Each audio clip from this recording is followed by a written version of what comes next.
Hello nursing aspirants, nursing master channel पे आप सबका स्वागत है। और गाइस हम बात करने वाले हैं एक बहुत ही स्पेशल टॉपिक पे जो कि आपके लिए बहुत इंपॉर्टेंट होने वाला है। खास करके ऐसे लोग जो नॉर्सेट 10 का एग्ज़ाम देने वाले हैं, आप सबके लिए ये जो टॉपिक होने वाला है, आज की जो वीडियो होने वाली है, ये बहुत इंपॉर्टेंट होने वाली है। क्योंकि आज हम बात करने वाले हैं कि कितने नंबर सिक्योर करना नॉर्सेट 10 की प्रीलिम्स के एग्ज़ाम में आपके लिए सेफ स्कोर रहेगा। ठीक है, तो बहुत इंपॉर्टेंट टॉपिक होने वाला है, लास्ट तक जरूर देखिएगा जिससे कि आपके सारे डाउट्स क्लियर हो जाएं। ठीक है, और आपके पास एक टारगेट हो जाए कि कितना नंबर हमको ले लेना है एग्ज़ाम के अंदर में, जिससे कि हम इसकी कट ऑफ को क्लियर कर सकें और मेंस के एग्ज़ाम दे सकें। तो आज की टॉपिक बहुत इंपॉर्टेंट है, ध्यान से समझ लीजिएगा। ठीक है, marks required to qualify in pre, यानी कि प्रीलिम्स के एग्ज़ाम में क्वालिफाई करने के लिए क्या मार्क्स की ज़रूरत होगी आपको।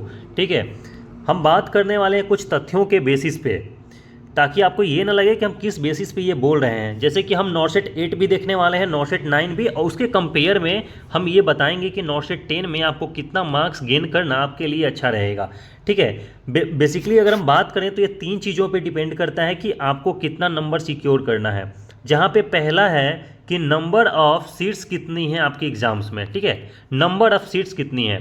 दूसरा जो पॉइंट होने वाला है वो ये कि नंबर ऑफ स्टूडेंट्स की पार्टिसिपेशन कितनी है। ठीक है, पहला है नंबर ऑफ सीट्स की, दूसरी है नंबर ऑफ स्टूडेंट्स कितने पार्टिसिपेट हो रहे हैं नॉर्सेट 10 के एग्ज़ाम में, और तीसरा और अहम मुद्दा कि लेवल क्या होने वाला है आपके पेपर का। ठीक है, तो ये तीन चीज़ें हैं जो ये डिसाइड करेंगी कि आपको कितना नंबर आ जाएगा तो आप सिक्योर हो जाइएगा नॉर्सेट 10 के एग्ज़ाम में। और हम सारे मुद्दों पे बात करने वाले हैं, तो वीडियो बहुत इंपॉर्टेंट होने वाला है आप सबके लिए। सबसे पहले गाइस, यदि आप चैनल पर नए हो तो चैनल को जो सब्सक्राइब कर लीजिएगा, क्योंकि यहाँ पे हम नर्सिंग रिलेटेड जितनी भी वीडियोज आती हैं सारी चीज़ों का अपडेट्स यहाँ पे हम देते रहते हैं, और आपको यहाँ पे हम इन्फॉर्म भी करते हैं बहुत सारी वैकेंसीज से रिलेटेड चीज़ों के लेकर के। ठीक है, तो चैनल बहुत इंपॉर्टेंट है नर्सिंग स्टूडेंट्स के लिए, चाहे ANM GNM BSc नर्सिंग आप कोई भी हो, सब्सक्राइब जरूर कर लीजिएगा। गाइज सबसे पहले अपन को देखने वाले हैं कि सीट्स कितनी थी नॉर्सेट 9 में, नॉर्सेट 8 में, और कितनी होने वाली है नॉर्सेट 10 में। ठीक है, तो आपको पता होगा कि नॉर्सेट 9 के अंदर में 3600 यानी कि 3600 प्लस सीट्स थी, बहुत ज़्यादा सीट्स थी नॉर्सेट 9 के एग्ज़ाम में। लेकिन हम नॉर्सेट अगर 8 देखें ना, नॉर्सेट 9 की कंपेरिजन में, तो 2200 प्लस सीट्स के आसपास थे यहाँ पे नॉर्सेट 8 के एग्ज़ाम में।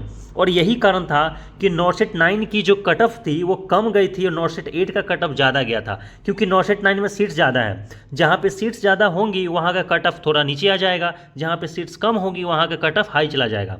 और इसी कंपैरिजन में हम चेक करने वाले हैं कि नॉर्सेट 10 में जहाँ पे लगभग 2551 सीट्स होने वाले हैं आपके लिए नॉर्सेट 10 के एग्ज़ाम में, तो आप कितने मार्क्स गेन कर लोगे तो आप सेफ सिक्योर माने जाओगे। ठीक है, सबसे पहले गाइज हम नॉर्सेट 8 देख लेते हैं। नॉर्सेट 8 की बात करें तो अनरिजर्व कैटेगरी में आपको पता है कि यहाँ पे 2200 प्लस सीट्स था नॉर्सेट 8 के एग्ज़ाम में। इस वजह से अनरिजर्व कैटेगरी में ये सारी चीज़ें ना परसेंटाइल में है। ठीक है, इसलिए क्योंकि नॉर्सेट की जो एग्ज़ाम्स होती हैं, उनकी जो प्रीलिम्स एग्ज़ाम्स होती हैं, उसके जो कटअप्स होते हैं या मार्क्स होते हैं वो परसेंटाइल में आते हैं। ठीक है, वहीं अगर मेंस की बात कर लें, अगर आपका जो मेंस होगा ना, उसकी जो मार्क्स आएंगे वो परसेंटेज में आएंगे। ठीक है, तो परसेंटेज और परसेंटाइल में बहुत डिफरेंस होता है। ठीक है, परसेंटाइल हमें ये बताता है कि हम कितने परसेंट स्टूडेंट से आगे हैं। ठीक है, या कितने स्टूडेंट्स हमसे आगे पीछे हैं। ठीक है, तो परसेंटाइल में बस यही पता चलता है। और परसेंटाइल जो 93 परसेंटाइल, 83 परसेंटाइल आप देख रहे हो ना, ये कितने भी मार्क्स के पे ये 93 और 83 हो सकता है। ठीक है, ये लेवल ऑफ पेपर पे डिपेंड करता है कि कितने स्टूडेंट्स हमसे पीछे हैं और कितने स्टूडेंट्स हमसे आगे हैं। ठीक है, तो इस बेसिस पे अगर हम ये समझने की कोशिश करें तो अनरिजर्व कैटेगरी में नॉर्सेट 8 के अंदर में जो कट ऑफ गया था वो 93.53 परसेंटाइल गया था। ठीक है, जैसा कि मैंने ऑलरेडी बता दिया है, यहाँ पे 2200 प्लस सीट्स थी। OBC की अगर बात करें तो 83.12 परसेंटाइल कट ऑफ गया था नॉर्सेट 8 के अंदर में। EWS की अगर बात करें तो 78.28 परसेंटाइल कट ऑफ गया था नॉर्सेट 8 के एग्ज़ाम्स में। और SC की अगर बात करें तो 80.13 परसेंटाइल कट ऑफ्स गई थी। ठीक है, आगे अगर गाइस हम बात करें कि ST कैटेगरी नॉर्सेट 8 के हिसाब से, तो नॉर्सेट 8 में ST कैटेगरी की जो कट ऑफ थी वो 73.67 परसेंटाइल थी। ठीक है, और PWBD जो अनरिजर्व कैटेगरी में आते हैं उनकी 45.39 परसेंटाइल थी। ठीक है, नॉर्सेट 8 की हम सिर्फ परसेंटाइल यहाँ पे देखें, बट नॉर्सेट 9 में परसेंटाइल के साथ साथ हम मार्क्स भी देखेंगे कि कितने मार्क्स तक आया होगा उनके, तब जाके उतनी परसेंटाइल बनी होगी। और उस कंपेरिजन में हम नॉर्सेट 10 में भी देखेंगे कि आपको कितना मार्क्स लाना पड़ेगा ताकि आप वहाँ पे क्वालिफाई कर सको और आप अपने मेंस के एग्जाम्स में बैठ सको। ठीक है, अगर हम क्वालिफाई की बात करें, नॉर्सेट 9 की अगर बात करें तो आप देख सकते हो यहाँ पे कि नॉर्सेट 9 के अंदर में 3600 प्लस सीट्स थी यहाँ पे। ठीक है, जहाँ पे एम्स के अलावा और भी बहुत सारे अदर हॉस्पिटल्स भी साथ में जुड़ गए थे, जैसे कि जिपमर भी साथ में आया था और कुछ और हॉस्पिटल्स थे जो साथ में आए थे। नॉर्सेट 9 के थ्रू ही उन लोगों ने अपनी काउंसलिंग करवाई थी, इस वजह से यहाँ पे सीट्स की संख्या बहुत ज़्यादा बढ़ गई थी नॉर्सेट 9 में। तो नॉर्सेट 9 की अगर परसेंटाइल कट ऑफ देखें तो आप देख सकते हो कि अनरिजर्व कैटेगरी में 90.71 परसेंटाइल है, जबकि नॉर्सेट 8 में कितना था अनरिजर्व की 93 पॉइंट समथिंग था। क्यों? क्योंकि नॉर्सेट 8 में सीट्स कम थी और नॉर्सेट 9 में परसेंटाइल की कट ऑफ कम गई है। क्यों? क्योंकि यहाँ पे सीट्स ज़्यादा हैं। तो डायरेक्टली ये सीट्स जो होते हैं ना, अगर सीट्स कम है तो कट ऑफ बढ़ जाएगा, अगर सीट्स आपके ज़्यादा हैं तो कट ऑफ घट जाएगा। ठीक है, डायरेक्ट सीट्स इसको मैनिपुलेट करता है, सीट्स इसकी कट ऑफ्स को डिसाइड करता है। ठीक है, जैसे कि हमने शुरुआत में 3 फैक्टर्स दिए थे आपको, 3 फैक्टर्स पे ये डिपेंड करते हैं इसकी कट ऑफ्स। वहीं अगर ओबीसी की बात करें गाइस तो आप देख सकते हो ओबीसी में नॉर्सेट 9 के अंदर में 75.95 परसेंटाइल कट ऑफ गया था और अनरिजर्व में 90.7 परसेंटाइल गया था। हालांकि यहाँ पे मार्क्स नहीं रिलीज़ की गई थी कि मार्क्स कितने आए थे परसेंटाइल के बेसिस पे, बट हमने एक एक्सपेक्टेड डेटा लिया है कि अनरिजर्व कैटेगरी में अगर 90 परसेंटाइल थी सीट के हिसाब से, तो इसका मतलब है उनके जो मार्क्स आए होंगे वो 72 से 76 के बीच में आए होंगे अनरिजर्व कैटेगरी में। तो 72 से 76 मार्क्स के बीच वाले ही क्वालिफाई किए थे अनरिजर्व कैटेगरी में। ओबीसी की बात करें तो 75.95 परसेंटाइल थी और मार्क्स कितने आए होंगे 60 से 64 ओबीसी कैटेगरी में जिनके मार्क्स आए थे उन लोगों का कट ऑफ क्लियर हो चुका था। ठीक है, वहीं ईडब्ल्यूएस की बात करें तो ईडब्ल्यूएस की 65.61 परसेंटाइल कट ऑफ यहाँ पे गई थी ईडब्ल्यूएस की। ठीक है, और उसके बाद बात करें मार्क्स के बेसिस पे तो 52 से 56 मार्क्स के बीच में ईडब्ल्यूएस वाले कैटेगरी के वालों का आया था, जिसके बेसिस पे वो लोग कट ऑफ क्लियर कर लिए थे एम्स नॉर्सेट 9 के प्रीलिम्स में। ठीक है, आगे अगर देखें कि एससी कैटेगरी की क्या रही थी तो एससी कैटेगरी की जो परसेंटाइल रही थी वो थी 73.44 परसेंटाइल। ये कट ऑफ थी जो कि ऑफिशियल कट ऑफ है जो कि एम्स ने रिलीज़ किया है। अगर आप चाहें तो नॉर्सेट 9 की ऑफिशियल डेटा को चेकआउट कर सकते हैं, परसेंटाइल में कट ऑफ इतनी ही गई थी। ठीक है, मार्क्स की बात करें तो मार्क्स 58 से 62 मार्क्स तक इनकी जो कट ऑफ थी वो गई होंगी। ठीक है, एसटी की बात करें तो 66.32 परसेंटाइल जो कट ऑफ थी एसटी कैटेगरी की वो गई थी प्रीलिम्स के एग्जाम्स में नॉर्सेट 9 में। और मार्क्स के बेसिस पे अगर बात करें तो ये 53 से 57 मार्क्स के बीच में इन लोगों का जो कट ऑफ था वो रहा होगा। ठीक है, उस बेसिस पे अगर गाइज पीडब्ल्यूबीडी की कट ऑफ देखें तो आप यहाँ पे देख सकते हो पीडब्ल्यूबीडी अगर अनरिजर्व कैटेगरी में थे नॉर्सेट 9 में तो उनकी कट ऑफ थी 46.33 परसेंटाइल। ठीक है, तो हम नॉर्सेट 8 भी देखें कि जहाँ पे कट ऑफ कितनी ज़्यादा थी क्योंकि वहाँ पे सीट्स कम था। ठीक है, नॉर्सेट 9 भी हमने देख लिया कि यहाँ पे जो सीट्स थी वो ज़्यादा थी, जिस वजह से कट ऑफ जो था वो नॉर्सेट 8 के कंपेरिजन में कम गया था। अब हम बात करेंगे नॉर्सेट 10 के लेकर के कि नॉर्सेट 10 में आपको कितने मार्क्स लाने होंगे तब जा करके आप सिक्योर माने जाओगे और सेफ माने जाओगे। ठीक है, और ये टारगेट है गाइज, आप अपने दिमाग में बिठा लेना कि आपको इतने मार्क्स तो लाने ही पड़ेंगे आपकी अपनी कैटेगरी के अंदर।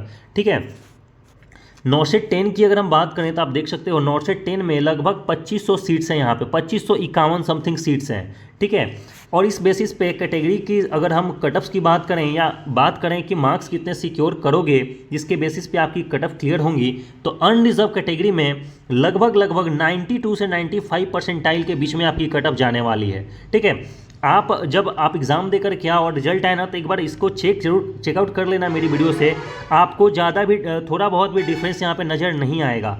ठीक है, मार्क्स की बेसिस पे अगर हम बात करें तो अनरिजर्व कैटेगरी वालों को 75 से 80 मार्क्स लाने पड़ेंगे आउट ऑफ 100, क्योंकि आपको पता है प्रीलिम्स का एग्ज़ाम 100 नंबर का होता है, 90 मिनट्स का आपको समय दिया जाता है। ठीक है, और एक क्वेश्चन सही करने पे आपको 1 मार्क्स दिया जाएगा और 1/3 जो होगी वो आपकी निगेटिव मार्किंग होती है। तो आउट ऑफ 100 अगर आप 75 से 80 मार्क्स के बीच में लाते हो तब जा करके आपका कट ऑफ क्लियर होगा अनरिजर्व कैटेगरी के अंदर में। ठीक है, वहीं अगर हम बात करें ओबीसी कैटेगरी की तो ओबीसी में आपको 80 से 85 परसेंटाइल कट ऑफ जाने वाला है। ठीक है, 80 से 85 परसेंटाइल। वहीं अगर मार्क्स के कंपैरिजन में हम बात करें तो एटलीस्ट ओबीसी वालों को 65 से 70 मार्क्स यहाँ पे लाने पड़ेंगे आउट ऑफ 100, तब जा करके आप कहीं कट ऑफ क्लियर कर पाओगे और आप मेंस की एग्जाम्स में अपियर हो पाओगे। ठीक है, ईडब्ल्यूएस कैटेगरी की अगर हम बात करें तो 72 से 75 परसेंटाइल आपकी कट ऑफ यहाँ पे जा सकती है, और साथ में आपको मार्क्स लाने होंगे 55 से 60 के बीच में। ठीक है, यदि आपका 55 से 60 के बीच में मार्क्स आता है तो आप प्रीलिम्स क्लियर कर सकते हो। ठीक है, और यहाँ पे नंबर ऑफ स्टूडेंट्स पे भी डिपेंड करता है, क्योंकि आपको पता है हर साल जो स्टूडेंट्स की संख्या होती है वो बढ़ जाती है। तो हो सकता है इस बार जो नॉर्सेट की एग्ज़ाम हो इसमें भी स्टूडेंट की जो संख्या हो अपियरिंग स्टूडेंट की वो बढ़ जाए। ठीक है, एससी कैटेगरी की अगर हम बात करें तो जो लोग भी शेड्यूल कास्ट में आते हैं 75 से 80 परसेंटाइल आपकी कट ऑफ जाने वाली है, और मार्क्स की कंपैरिजन में बात करें तो 60 से 65 मार्क्स आपको लाने होंगे। ये एक्सपेक्टेड मार्क्स हैं जो आपको लाने होंगे, तब जाके कहीं आपकी कट ऑफ क्लियर होगी और आप मेंस के एग्जाम्स में बैठ पाओगे। ठीक है, एसटी कैटेगरी की अगर बात करें तो 69 से 73 परसेंटाइल तक शेड्यूल्ड ट्राइब्स की कट ऑफ यहाँ पे जाने वाली है। ठीक है, और मार्क्स की कंपैरिजन में बात करें तो 55 से 60 मार्क्स यानी 55 टू 60 मार्क्स आपको लाने पड़ेंगे, तब जाके कहीं आपकी कट ऑफ क्लियर हो पाएगी। तो बाकायदा ये सारी जानकारी जो थी ये नॉर्सेट 8 और नॉर्सेट 9 के सीट्स की बेसिस पे, अपियरिंग ऑफ स्टूडेंट्स के बेसिस पे और पेपर के लेवल के बेसिस पे ही डिसाइड किया गया था।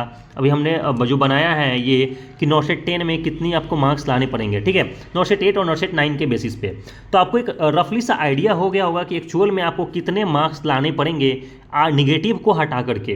तो आपको निगेटिव भी उसी हिसाब से करना पड़ेगा ताकि आपके ज़्यादा मार्क्स माइनस ना हो जाएं।